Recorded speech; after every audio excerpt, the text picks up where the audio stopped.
Who invented electricity? If your answer is Thomas Edison, you only know half the story. The other half is about a brilliant yet misunderstood immigrant. A man who claimed to sleep only 2 hours a day. A man who fell in love with a white pigeon. And the man who changed the face of our civilization forever, only to die poor and forgotten in a New York hotel room. This is the story of Nikola Tesla. For over a century, the historical narrative has always positioned Thomas Edison as the hero of innovation. But behind the dazzling glow of his DC light bulbs, there was the shadow of an electrical giant who was far more visionary. It was Tesla who gave us the alternating current system that powers your home today, demonstrated the radio before Marconi, and invented the remote control. He was the man who invented the 20th century. This video is more than just a biography. It is a story of ideological battles, a brutal rivalry known as the War of the Currents, the tragedy of shattered dreams of free energy, and the true legacy of a genius whose ideas were too far ahead of his own time. Prepare yourselves, because we are about to reveal why the world stole its electrical hero.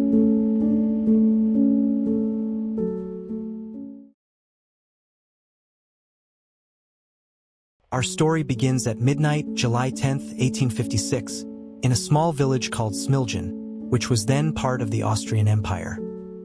Nikola Tesla was born in the middle of a thunderstorm. The mythical tale says the midwife muttered, "This child will be a child of the storm," and his mother replied, "No, he will be a child of the light." From a young age, Tesla showed a different kind of mind. He suffered from a strange neurological disorder that caused him to see bright flashes of light and have hallucinations. Initially painful, he soon learned to control these flashes, using them as a mental blackboard.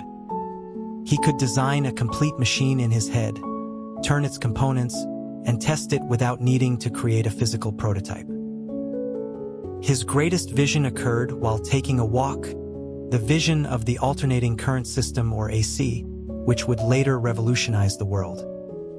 After graduating from university in Europe, his big dreams brought Tesla to America.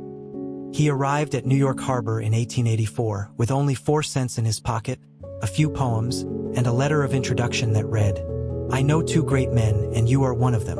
The other is this young man." The letter was addressed to Thomas Edison. Tesla began working for Edison, who was then the king of electricity in America with his direct current system.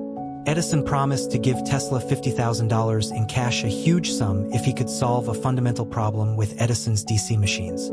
Tesla succeeded. However, when he asked for his payment, Edison just laughed.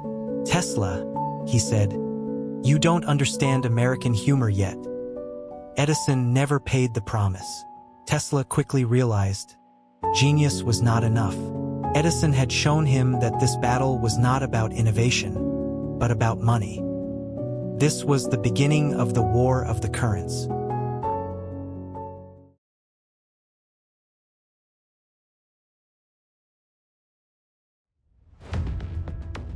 After feeling betrayed by Edison, Tesla finally met the right ally, George Westinghouse. Westinghouse was an industrialist who saw the absolute genius in Tesla's alternating current, or AC system. This was when the battle began. Edison's direct current system had a big problem. DC electricity could not travel far without losing power and required many expensive power stations on every city block. In contrast, Tesla's alternating current could easily have its voltage changed using transformers, allowing it to be transmitted thousands of miles from a single power plant, and it was much cheaper. In short, AC was the future and DC was the past. Realizing his system was about to become obsolete, Edison did not stand idly by. He started a brutal smear campaign, nicknamed the War of the Currents. Edison, who was fighting for profit, used one word to discredit AC: dangerous. He publicly funded the killing of animals in public, including dogs, cows, and even an elephant, with high-voltage alternating current. His goal was to instill fear in the public mind, making them believe that AC equaled death. As a climax, Edison used his influence to adopt alternating current as the standard method for the newly invented electric chair. This was a clever but cruel strategy. He wanted the word electrocution to become synonymous with alternating current. This was one of the worst propaganda campaigns in American history. However, the truth could not be held back by propaganda. The climax came at the Chicago World's Fair in 1893. Westinghouse and Tesla won the contract to light up the entire exhibition, and they did so with AC. The exhibition shone brightly, a spectacular city of light, proving the reliability and superiority of AC. The final victory occurred when AC was chosen to harness the energy of Niagara Falls. However, in the midst of success, tragedy struck. Because Westinghouse was nearly bankrupt due to the cost of the war against Edison, Tesla was forced to make an impossible choice. To save Westinghouse and ensure AC stayed alive, Tesla tore up the royalty contract that should have given him billions of dollars. He gave up wealth for the advancement of humanity. Tesla had won the war of the currents, but at the same time, he had lost the personal battle for riches. And from here, his greatest vision began to materialize.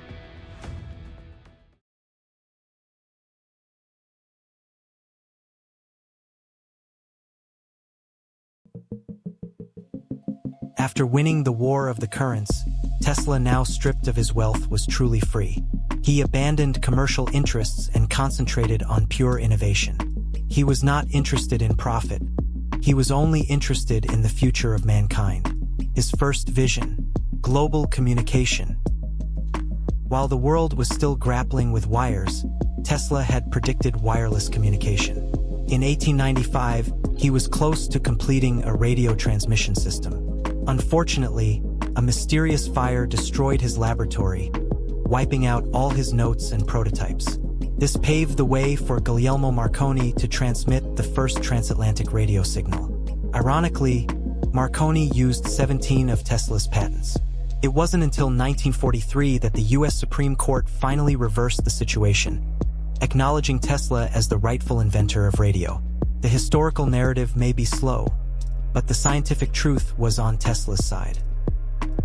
Then, in 1898 at Madison Square Garden, he performed a demonstration that stunned the press. In the middle of a pool, he had a small boat. Without wires, without contact, he controlled the boat with a device he held in his hand. This was the birth of the remote control. People thought it was magic, a conjurer's trick, or even suspected that a trained monkey was hiding inside the boat. They could not imagine that they were witnessing the foundation of every modern military drone, every remote-controlled toy car, and every robotics we see today. Tesla truly unbound control from physical shackles. To realize his wildest vision, wireless energy transmission, Tesla moved to Colorado Springs. There, he built his own laboratory, where he became like a god of thunder controlling the elements. It was there that his most iconic device was born: the Tesla coil. In Colorado, Tesla created the largest artificial lightning ever seen by man, with an electrical discharge 40 meters high. He made light bulbs glow without being connected to a wire, simply by wireless induction. The circulating narrative says that he occasionally caused the entire city to black out while testing his findings. The narrative said, in Colorado, Tesla was like the god of thunder. He was toying with the power of nature, and his plan was to give that power, for free, to the entire world. This was his highest ambition. This is what led him to the single most important and most devastating project of his life.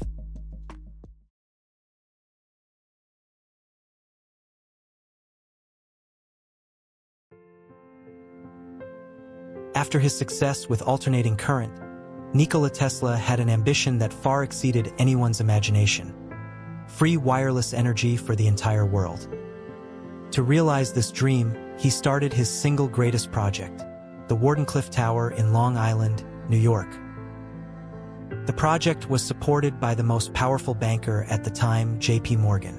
Morgan invested around $150,000, an enormous sum. However, in the middle of construction, Morgan asked the question that would seal the fate of Tesla and the world: where do I put the meter? Tesla's vision was to create a giant broadcasting station that would transmit power and information wirelessly through the Earth itself. It was a wireless energy network with no cost, no limits. But to Morgan, the idea of energy that could not be measured, could not be billed, and could not generate a profit was not business. Morgan withdrew all funding. Work at Wardenclyffe stopped, and soon after, the tower was torn down and sold to pay off debts. The destruction of Wardenclyffe was the mental destruction of Tesla. He lost everything: money, recognition, and most importantly, his dream. For the last 2 decades of his life, Tesla lived in poverty and isolation, spending his days in small hotel rooms in New York City. From his hotel room, he developed a strange yet touching obsession: feeding thousands of pigeons in the city park. There was one particular white pigeon that he cherished, which he believed carried a special message from him. On January 7, 1943, at the age of 86, Nikola Tesla died alone in room 3327 of the New Yorker Hotel.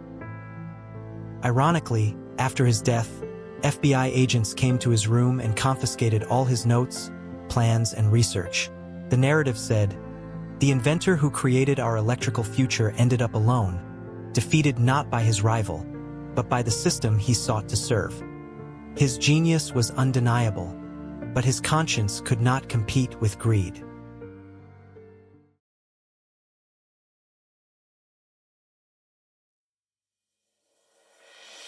Nikola Tesla's story may have ended tragically in room 3327, but his story did not stop there. Today, his legacy lives on in every pulse of electricity flowing into your home. Alternating current is his gift. The world may have forgotten him, but the universe did not. The unit of magnetic induction is now named Tesla. The company that is revolutionizing electric transport takes his name. But most importantly, he left a provocative question. What if? What if J.P. Morgan had not stopped Wardenclyffe? Would we live in a world with truly free wireless energy? Tesla proved that genius and vision can defeat power and propaganda, even if only in the long run. He is living proof that there are inventors who prioritize the advancement of civilization over personal wealth. So, what do you think? Is the world ready for a gift like free energy? Or will business interests always prioritize profit over true advancement? Write your thoughts in the comments section below. If you enjoyed this deep dive into the story of this overlooked genius, like this video and subscribe for more content on famous figures who changed history. Thank you for watching.